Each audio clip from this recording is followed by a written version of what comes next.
So let's move on. We have a couple of other stories that we wanted to chat about today. The second one comes to us from the Milwaukee Independent, and it's related to pH in the Great Lakes. So, according to research being done at the Great Lakes Environmental Lab, is it the Great Lakes Environmental Research Lab? I'm not sure.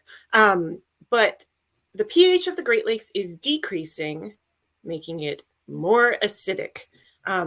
So can you tell us, maybe we'll go to Katie first this time, why, like, how would this pH affect fish, and why might decreasing, like, how might that affect fish in the Great Lakes? Or, yeah, specifically Great Lakes here, but then maybe we can expand out to some others.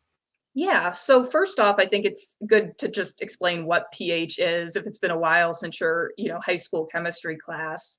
But essentially, pH is a measure of how acidic or basic a liquid is. So if it's a lower pH value, we call it something more acidic, has a higher pH value, it's more basic.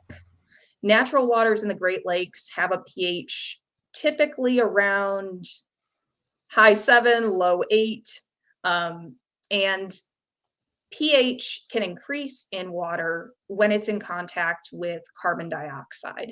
So as humans have increased their emissions from burning fossil fuels, we've increased the amount of CO2 that's in the atmosphere, and that CO2 has to go somewhere. And part of the place it goes is into water, whether that's fresh water like the Great Lakes, or as you might have heard, the process of ocean acidification. You also have CO2 that gets into the ocean waters. And so when that carbon dioxide reacts with water, it basically disassociates and the water becomes more acidic. So that pH value goes down. And why that's of concern in both marine and freshwater systems is because we really don't know how this is going to play out with fish. There's been some lab studies that have shown that increased acidity in waters can sort of disrupt fish sensory processes, so they may not be able to hear as well, or they may not be able to detect predators as well.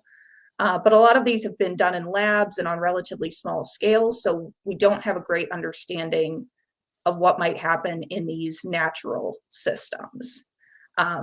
There's also the concern that because, when you have more acidic water, that can dissolve things that make like shells. So you may have impacts lower down on the food web on the types of things that fish eat. Oh, but so this is part of the problem, not so much Great Lakes, but when you hear about coral reefs and things like that, that ocean acidification, Exactly. of course, is the problem. And that's why. Interesting. Okay. Yeah, and that could be a challenge for things like oysters and clams, because they just can't form those shells if the acidity is too low. So, and if we turn back the clock to kind of our industrial, 60s and 70s, if you remember acid rain, and this was much higher concentrations and much more acidified lakes because of that. That was the sulfur going into the atmosphere, and then really lowering, and especially up in Canada, there were just a whole bunch of very acidified lakes that it was not good for fish, and that so. This is, a much different scale because it's much kind of, smaller amounts.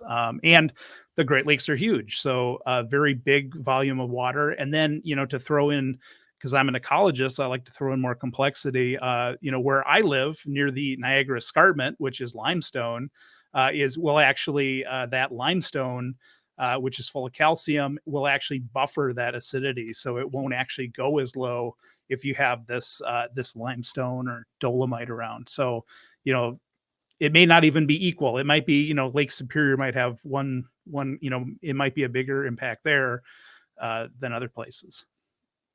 Yeah, and I'll just add, it may not be that acidification is bad for all creatures too. In some cases, acidification may favor like certain types of algae or plants. So it's tough to tell. And that's part of why I think the Great Lakes Environmental Research Lab, part of NOAA, the National Oceanic and Atmospheric Administration, is starting to measure, the acidity of the Great Lakes. They've set up this sensor system in Lake Huron to start giving us baseline data that we can use to help increase our understanding and figure out what some of these impacts are going to be.